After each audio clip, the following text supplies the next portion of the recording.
Welcome along. Just a heads up, if you woke up this morning all bleary-eyed and you rolled over and read the Viking Daily and thought you were coming to a lecture about great circumcisions, you've come to the wrong place. It has happened before, I can tell you. This is about great circumnavigations, and I'm going to be talking about some of the first circumnavigations, some of the fastest, the first woman, etc. So I hope you enjoy it, and perhaps after this it'll inspire you to go and see Matthew and book a world cruise on Viking and do your own circumnavigation.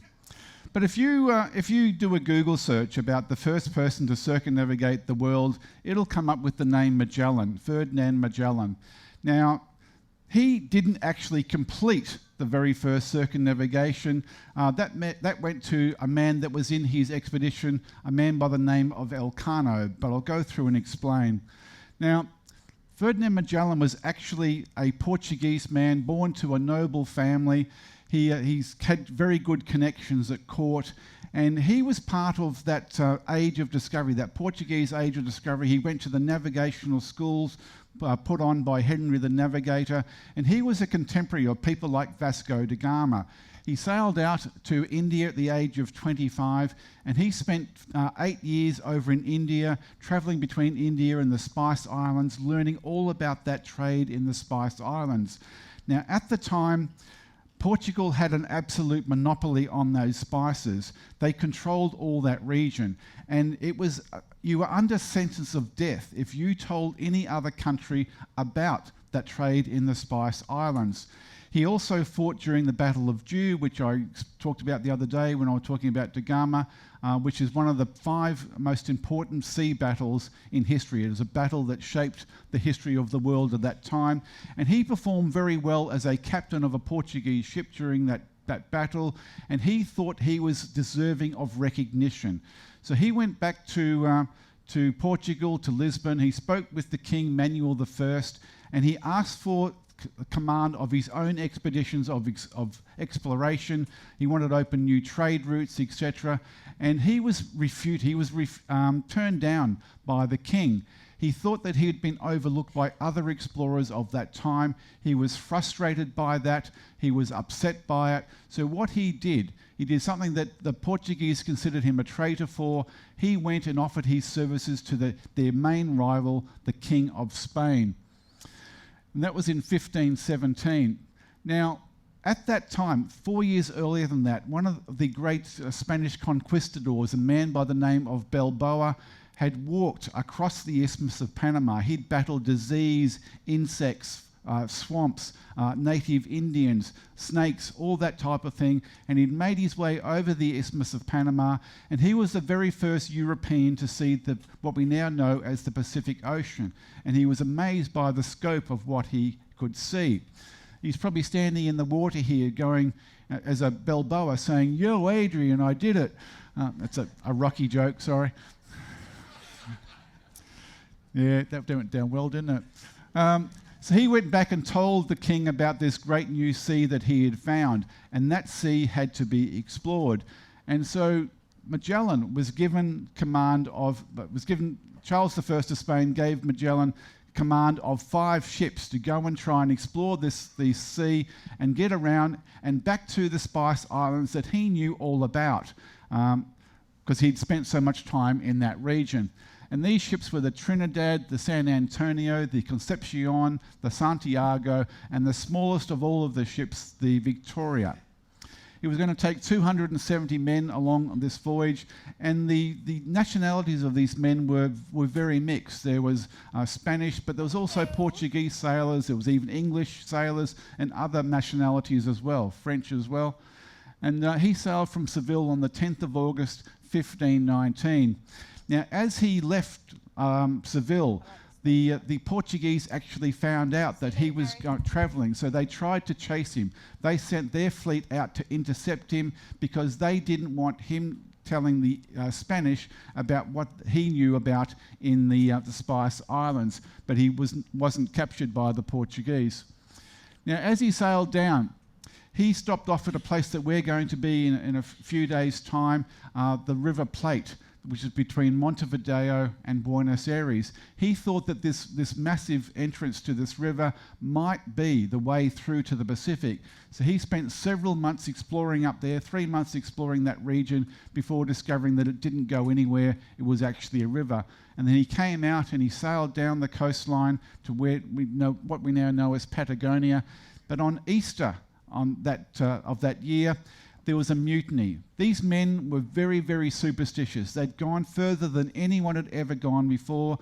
They suspected that they were going to sail off the edge of the world, and they didn't want that to happen. They were terrified. So 3 of the ships actually mutinied. 3 of the ship's captains, who were all Spanish captains, not Portuguese, they all mutinied against Magellan.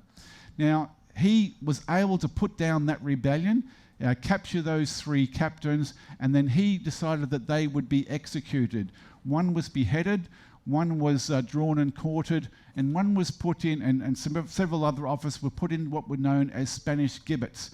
And these were a horrendous torture apparatus. You can see there a steel cage. You're hung down there. Your arms are pinned down there. You can't move. Birds can come up and peck at your eyes, and you stay there until you die of hunger, thirst, or exposure. Just an awful way to go. Now, one of the men that had been involved in that mutiny was a man by the name of Juan Elcano. He was an officer aboard the Concepcion. But because so many people had mutinied, he couldn't execute them all. So a lot of them had to be forgiven if the voyage was going to continue. And Elcano was eventually forgiven by Magellan. He'd executed so many men, though, that there was no longer enough men to operate 5 vessels, so the Santiago was destroyed and the crews distributed amongst the other 4 ships. And then on the 1st of November, which is All Saints' Day, they found a channel and sailed into that channel. He called it the All Saints Channel. We now know it as the Straits of Magellan. Now, at that time, though, one of the other ships, terrified of where they were going, the San Antonio, the captain and the crew decided that they'd had enough. They turned around and they deserted and they went back to Spain, and now there was only 3 ships left in this expedition. They went through the Straits of Magellan, being careful to send boats ahead to sound, make sure that it was deep enough for these ships to proceed. And then on the 28th of November, 1520, they became the very first Europeans to sail into the Pacific. So tomorrow is actually the 503rd anniversary of the first Europeans going into the Pacific. And if you need an excuse to have a drink, there you go. I've just given you one. He named it Mar Pacifico, or the Pacific, because at the time it was very calm and he thought it was a nice place to be. This is a map from 40 years later, showing the Americas there. This is from 1561. This gap in South America here, that's what he thought was the entrance to the Americas. We now know that is the River Plate, and we'll be going there in a few days. And you'll be happy to know that the captain is not going to use this chart for navigation as we head down that way. Now, he sailed all the way across the Pacific. He got to a place called Cebu in the Philippines, and he was welcomed very well there. The local king decided that he would convert to Christianity, into the Catholic faith, and in return, he asked Magellan to do him a favour. There was their enemies on the next island of Macan were fighting against the people of Cebu, so he asked Magellan to go and battle these men on his behalf.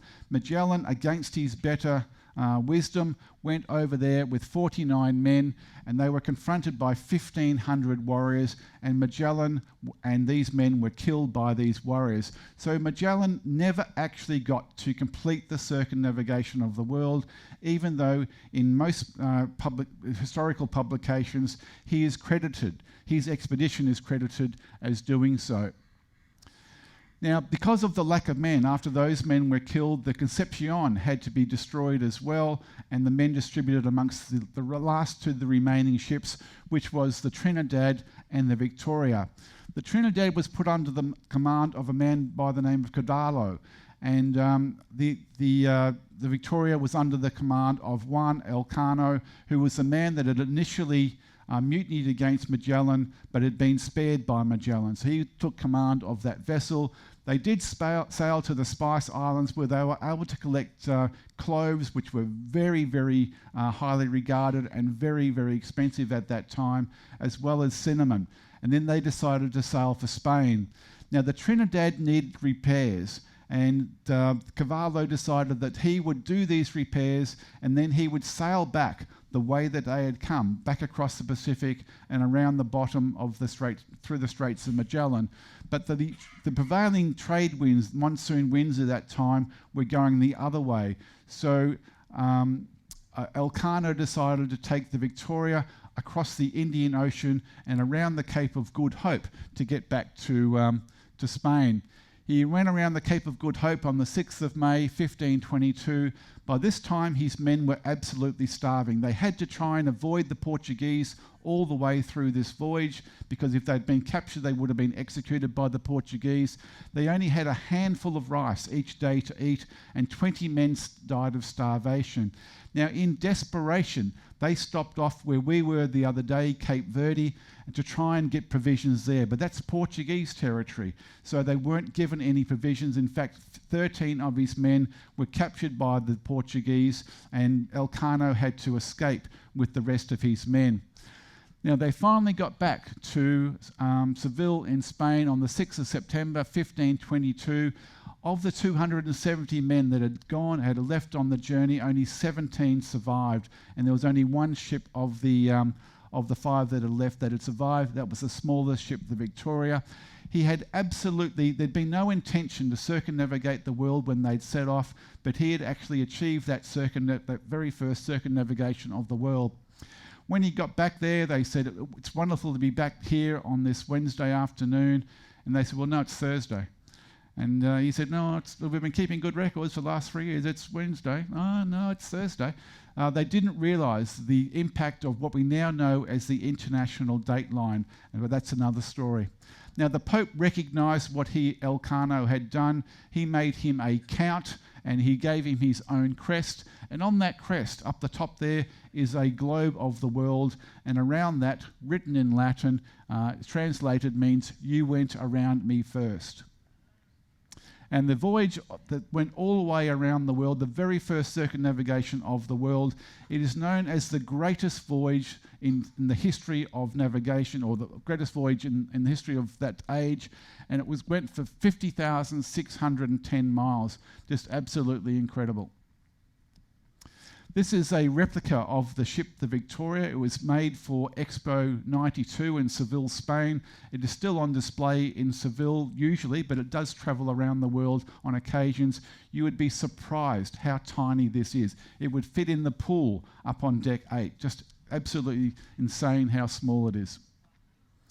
Now, even though he had betrayed Portugal, he had gone over to Spain, the Portuguese still recognised the achievement of Magellan.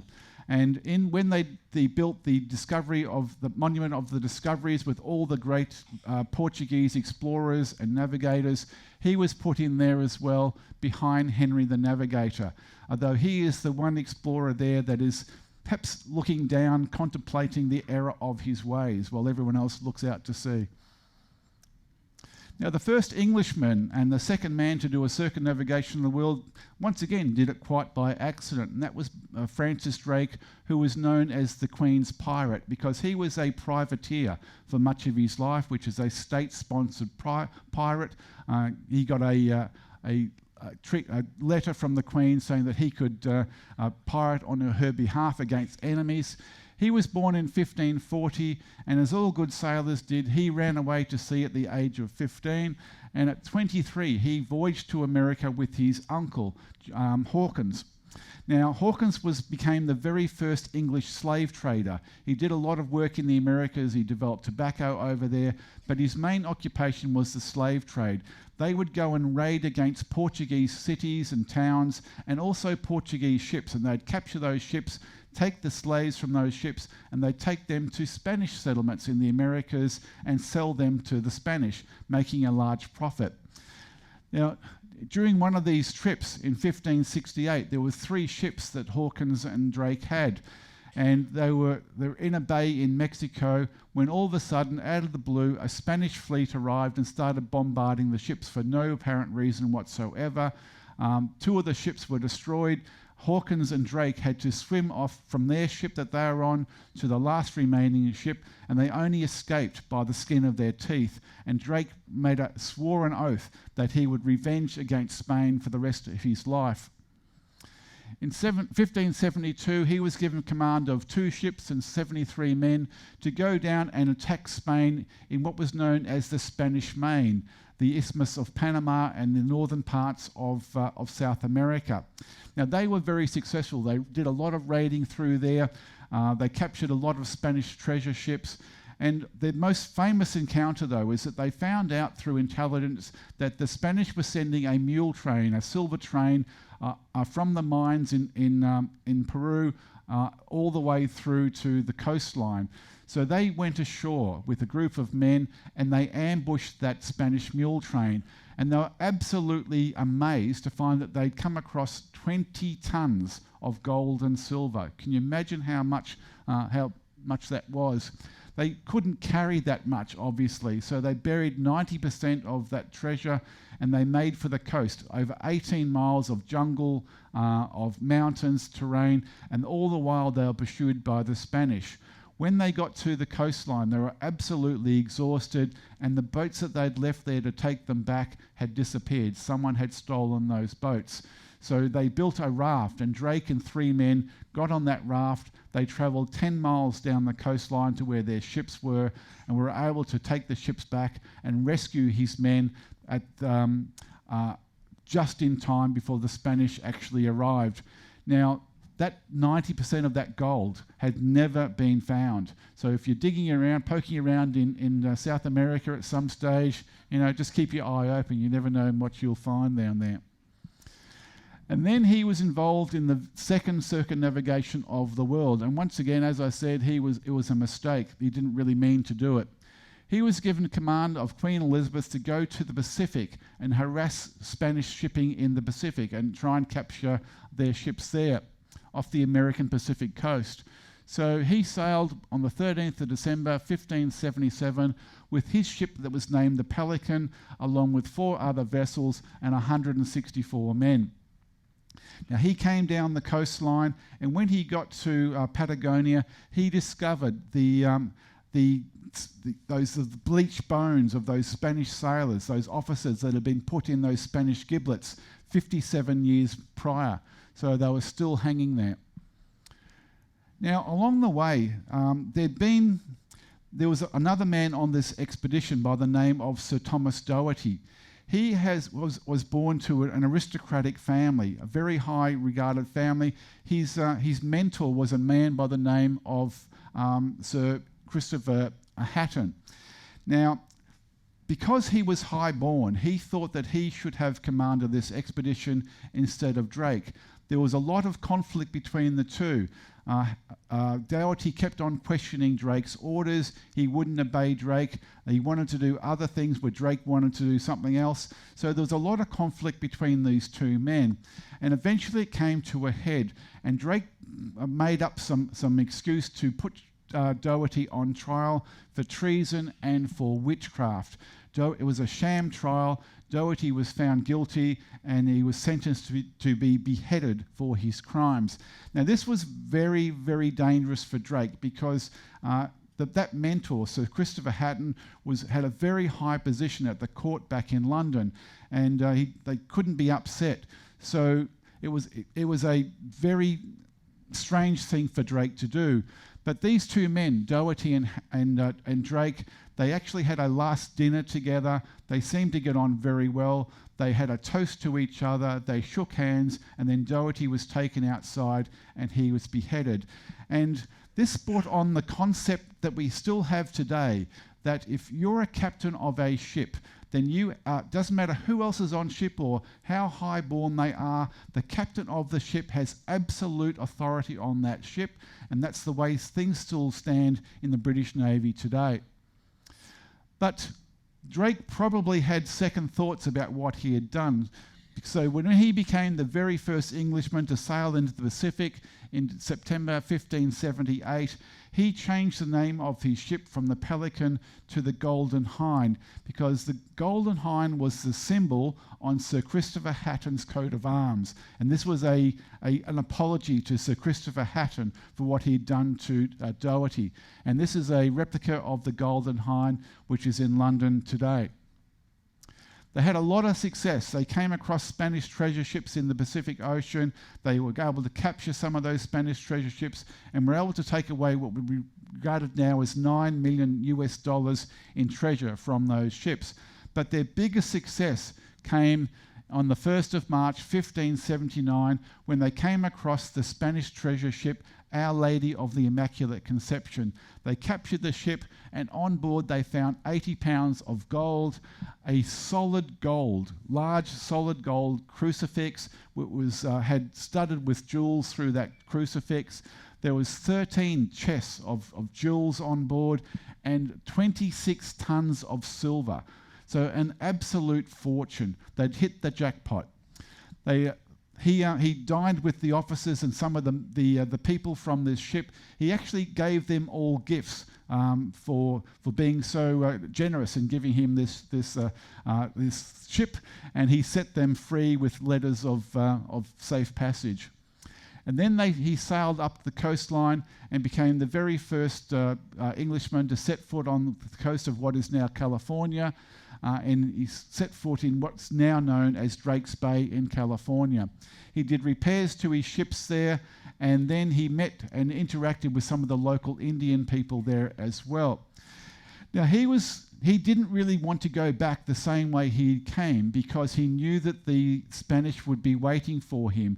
So he decided to take the route all the way across the Pacific, and he went across to Indonesia. He collected spices there, and then he used those same trade winds as Elcano had, and he went around the Cape of Good Hope and made his way back to Plymouth on the 26th of September 1580 with a crew of 59 men who were still alive at that time.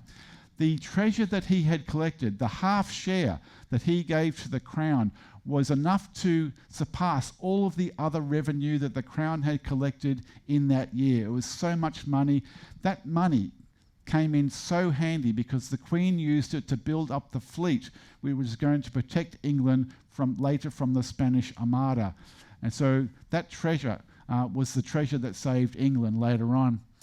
She did something that was very unusual for a monarch to do. She gave a common man, a commoner, a jewel in honour of what he had done. It's now known as the Drake's Jewel. On one side, it's got a cameo of an African lady, but if you turn it over and you open up a secret compartment there is a portrait of Elizabeth herself, and this was seen as a term of endearment because Elizabeth was supposed to have been in love with Drake. And he wore that for the rest of his life, and it's now on display at the Victoria and Albert Museum in London. He received a knighthood aboard the Golden Hind on the 4th of April, but it didn't go quite as this portrait has shown, or the television movies and things have shown. She didn't actually dub Drake a knight herself. She gave that responsibility to a French diplomat who was in London to try and arrange the marriage of Elizabeth to the brother of the King of France, which never actually happened in the end. So he was told to dub Drake as a knight, and this was seen as giving implicit support for the French for the deeds that Drake had done against the Spanish. He became the Mayor of Plymouth. He was an MP in Member of Parliament, and then he fought against the Spanish Armada famously. You probably heard the stories. He was playing bowls when they were told that the Armada was coming, and he said, "I've got time to finish my game." Now that's seen as the quintessential unflappable Englishman, cool in any sort of crisis. It was probably more like the tide wasn't right for the ships to sail anyway, so not so much. But he led a fire ships against the French fleet in Calais, and during that time he destroyed 39 Spanish ships that sit in that port. Now this was enough. It was said that he singed the beard of the Spanish king, and it was enough to delay the invasion by the Spanish Armada, which happened a year later, which he helped fight off.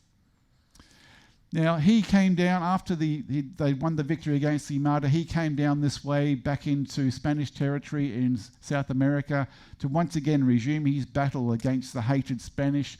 He died in January 1596 of dysentery, and as per his orders, he was dressed in full armour.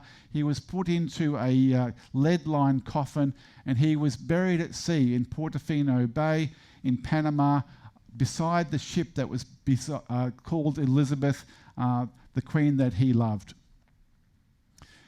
Now, the very first woman to circumnavigate the world did so mostly disguised as a man. Her name was Jeanne Baret. She was a French woman. She was the housekeeper to a famous botanist by the name of Philibert Commerson. And when Commerson's wife died, they became lovers. She actually became his assistant as a botanist, and she became very highly regarded for the work that she did in botany. She had a lot of skills in that area. Now, when Commerson was selected to go on the very first French circumnavigation of the world under the command of the great French Admiral Bougainville, for which Commerson named the Bougainvillea plants from, they decided that she would go with him, but she would have to be disguised as a man. So she was snuck on board.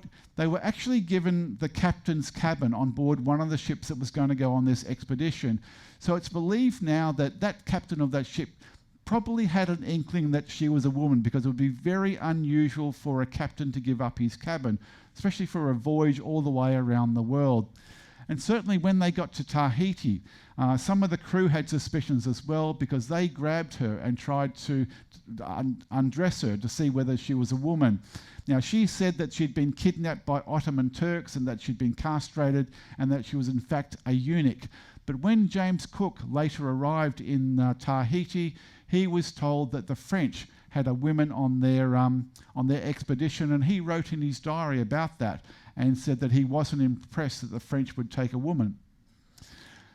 Later on, in Bougainville's journal, he wrote that he had heard rumours that there was a woman on board one of his ships as well. And when they got to the Isle de France, which is now known as Mauritius, Commerson died, and his assistant, Jeanne Baret, was put ashore, probably so Bougainville wouldn't have to answer some rather tough questions when he got back to France. She stayed there, she opened a tavern there, she married a French NCO, and then in the year 1775, she returned to France, eventually recognised as the very first woman to circumnavigate the world. The French government later recognised what she did. They put her as a status as an extraordinary woman, and she received a pension for the rest of her life. The very first American to circumnavigate the world was a man by the name of Robert Gray. He was a seaman from Boston. He'd been charged by or employed by a consortium of merchants in Boston to go down the Atlantic, around Cape Horn to the Pacific side of the Americas to take advantage of the fur trade in that region and all the beaver there, and take that back to Boston. So he did that on his vessel, the Columbia Rudivia, and when he got to that region, he got lots of furs on board his ships, and he decided that he wouldn't go back the same way. He was terrified of that going around Cape Horn again. So he sailed across the Pacific to China, and that established a new trading route to China. When he got there, he sold all these furs there for a huge profits, and he took on board things like silks and satins, porcelain, dinner plates and things like that, and he kept on going, and he did a circumnavigation of the world, arriving back in the Americas, the first American to do that. And then he went back to the Pacific side. He became the first person to sail into the Columbia, what's now known as the Columbia River, and he named that after his ship. Now, HMS Dolphin was the very first ship to do 2 circumnavigations of the world. It was launched in 1751. It was involved in the 7 Years' War against France, but it was also involved during that time in the Battle of Minorca, which wasn't a very important battle at all. It's famous for one reason, and that's because it led to the execution of the most senior British officer in history, a man by the name of Admiral Byng. Now, the story starts a couple of years earlier when a small British frigate was attacked by a large French warship. In the initial salvos from the French warship, the captain and most of the senior officers aboard that ship, that British frigate, were either killed or mortally wounded, and command of the ship went to a young, newly minted lieutenant that had no battle experience whatsoever. He looked around his ship. Half the ship's company were either dead or wounded. They couldn't fight on, so he surrendered the ship. Now, later on, he was exchanged as part of a prisoner exchange. It's normal practice that if you lose a ship that you're in command of, you would undergo a court-martial to determine the reasons for that, the loss of that ship. You would be exonerated in most circumstances and go on with your career. But in this circumstance, the Admiralty decided that they'd set an example. They wanted their crews to fight on against all odds, even if there was no hope of winning. They wanted their crews to keep fighting. So they charged him with not doing his utmost against the enemy. He was found guilty, he was taken out, and he was hung. Now, this wasn't fair, and when the British public and the British Parliament found out about it, they were seething. There was lots of stories in the press about this, saying that if this person had been born to a noble family or richer sort of person, it would not have happened. He would have been exonerated and be able to continue his career. Parliament, they overreacted. They enshrined in legislation the notion that if anyone was found guilty of not doing their utmost against the enemy, no matter who you were or what your rank was, you would be executed. Now, they probably went too far.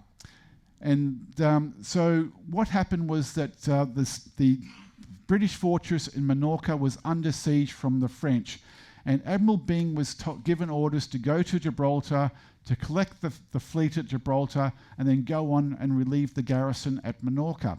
When he got to Gibraltar, he found out that the fleet was in disarray. Most of the crews had deserted. The ships were in very, very poor condition. Some of them weren't seaworthy at all. He had to send press gangs ashore to get any men he could find to bring back to these ships to be able to sail out. Most of those men had no sailing experience. None of them had any experience in gunnery and being able to fire the cannon that were on board.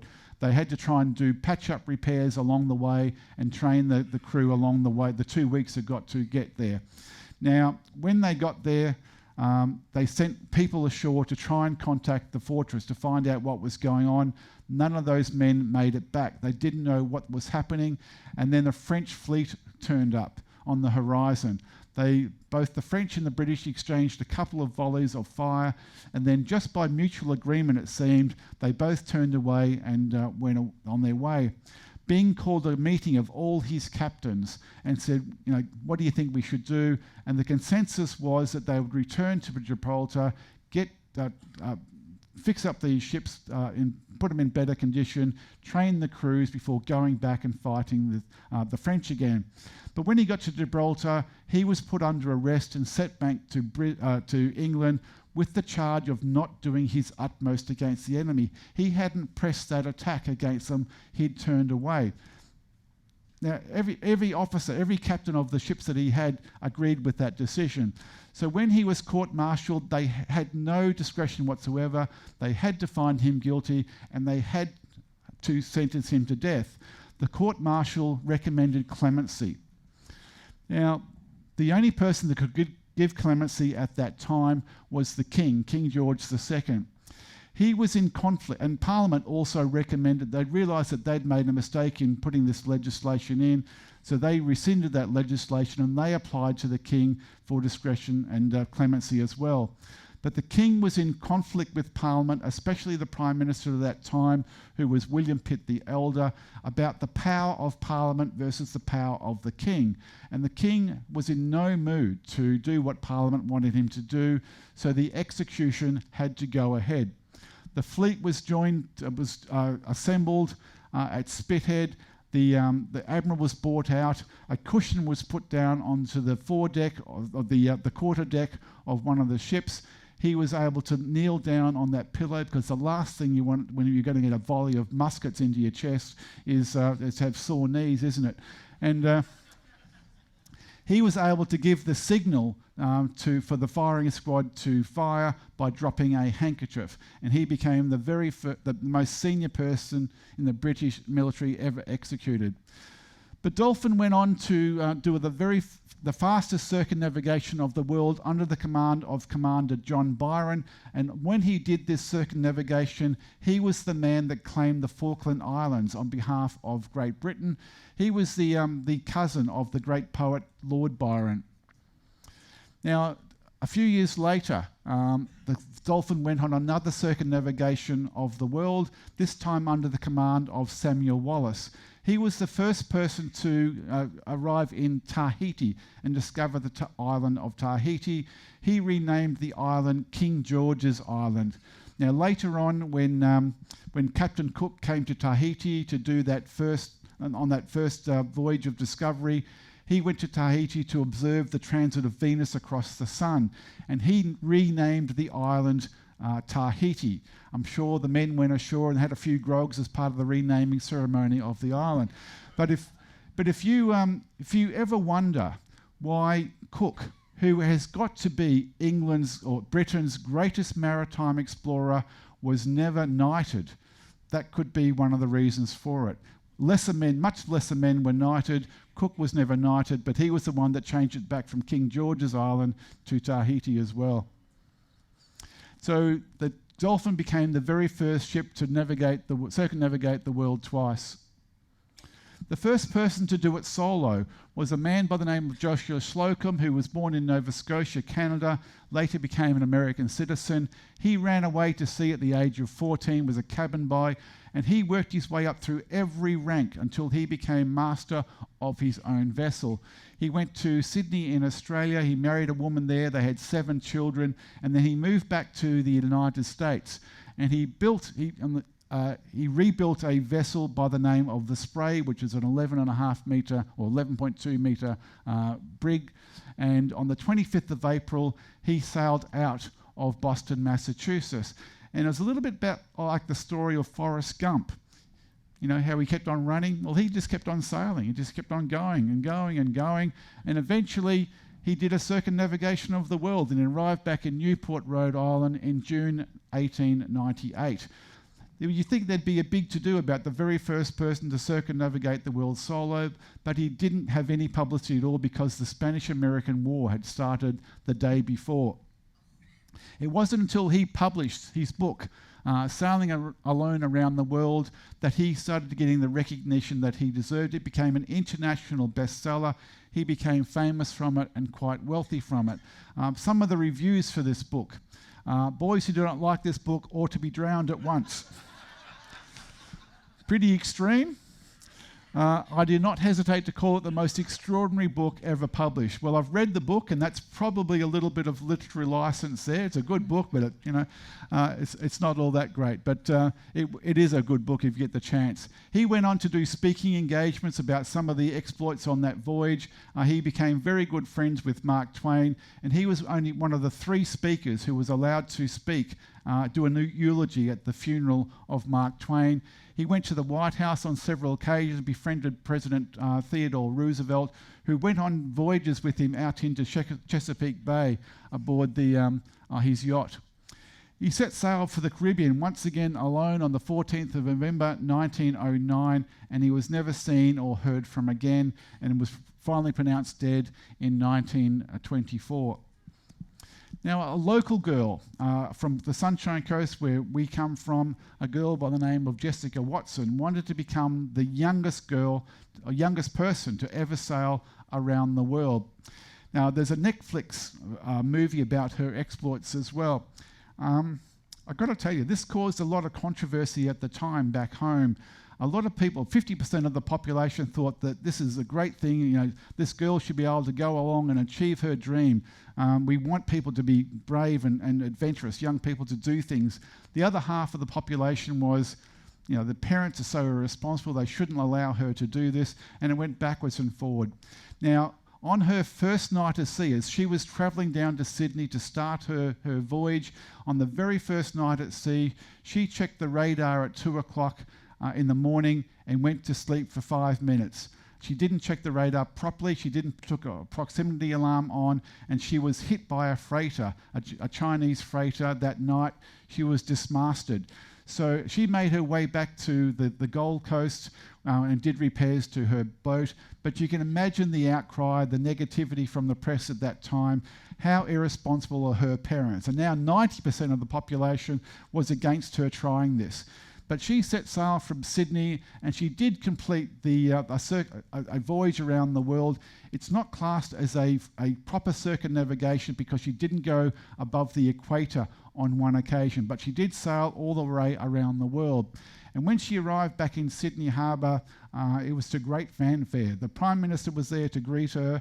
She was a national hero. She was made Young Australian of the Year, and now it was 100% of the population said, well, that's great that she did that. How you can sway public opinion. But she used to go around to schools and talk to people at schools and try and inspire the youth to have their own adventures. And she inspired another 2 local people from the Sunshine Coast, Lockie Smart, who woke up one morning at the age of 15, and he told his parents that he wanted to be the youngest person to fly a single-engine aircraft around the world. At the age of 16, he had his pilot's license. He didn't have a driver's license, but his pilot's license, and he set sail from took off from Sunshine Coast Airport. Lee and I were there to see him off, and he flew. It took 2.5 months to fly around the world, and he landed back on the Sunshine Coast and became the very youngest person to do a circumnavigation of the world in a one-engine aircraft. And I tell you, his parents and his grandparents were very happy to see him. And then Lisa Blair, I spoke about the other day, she was also inspired by Jessica Watson, becoming the first female to circumnavigate Antarctica and to break Fedor's record. Now, the youngest person at the moment to have sailed solo around the world is a young Dutch girl by the name of Laura Decker. She was actually born in New Zealand to Dutch parents, and for her 10th birthday, she was given the book Maiden Voyage by the American girl Tanya Abai, who was the first American woman to circumnavigate the world, and at the time she was also the youngest. She circumnavigated between the age of 18 and 21. And young Laura decided that she wanted a career sailing as well. At the age of 12, she took her boat, her yacht, and her dog Spot, and they went off on a 6-week voyage around the Mediterranean alone. And then 2 years later, at the age of 14, she sailed the yacht to England. When they got there, the authorities realised that she was on her own, so they confiscated the yacht, they took her to a children's home, and they rang her parents and said, you know, your daughter's, just sailed across from Netherlands, and they said, yeah, it's fine, just let her go, she'll come back again, it's all right. But the English wouldn't release her. So the father had to get on a plane, fly across to England, sign her out, drive her back down to her boat. She sailed away, he jumped on a plane and went back to the Netherlands. So in August 2009, she announced that she was going to try and do a lone circumnavigation of the world. And once again, there's a lot of controversy.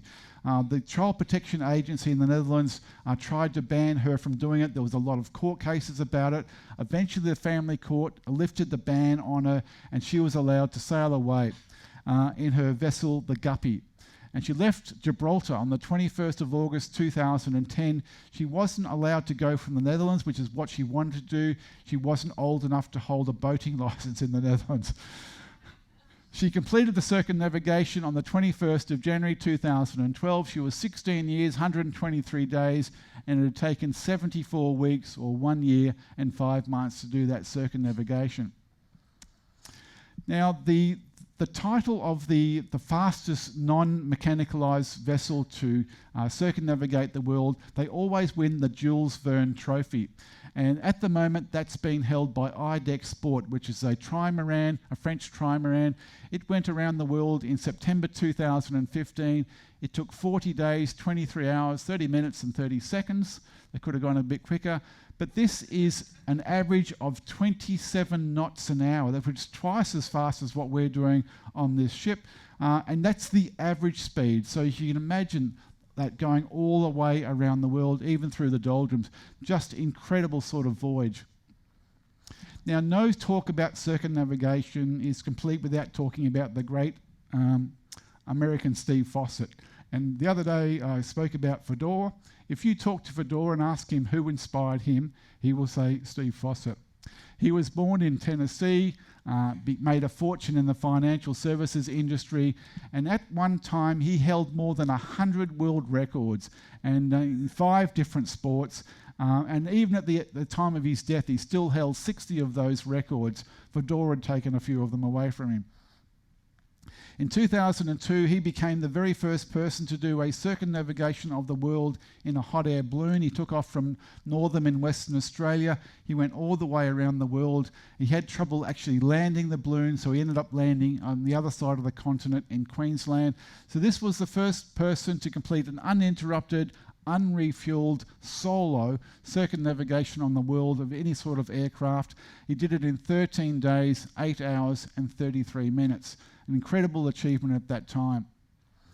He also held the Jules Verne Trophy on several occasions, including his yacht, the Cheyenne, which had a crew of 13, which went around the world in 58 days and 9 hours. He held 15 world records for sailing. He also held world records for zeppelins or airships. And he also set another world record in the Virgin Atlantic Flyer, global flyer. He set off from Salina in Kansas on the... Sorry? Yeah. Salina, okay. Ooh. Salina, Kansas. On the 28th of February 2005. And if you complain about how much room there is in business class, have a look at this. 67 hours, 1 minute and 10 seconds stuck like that in this craft. He did the first solo, non-stop, unrefueled, fixed-wing aircraft flight all the way around the world. And in 2006, 2007, he set more long-distance records as well. Just an incredible man, a man who's inspired a lot of other people. He's won aviation's highest award and is in the Aviation Hall of Fame. Yachtsman of the Year and the Yachtsman Hall of Fame, the world's outstanding aviator and aeronaut. He's in the International Air and Space Hall of Fame, the Balloon and Airship Hall of Fame. He's won the Explorer's Medal, the Magellan Medal, but he took off from Nevada, yeah. On the 3rd of September 2007 in a single-engine aircraft, and he disappeared. Just over a year later, his body was found in the Sierra Nevada mountains, which is a sad fate for a great man. So ladies and gentlemen, that's the story of some of the great navigations of the world. I hope you've enjoyed it, and hope to see you around the ship. Thank you very much.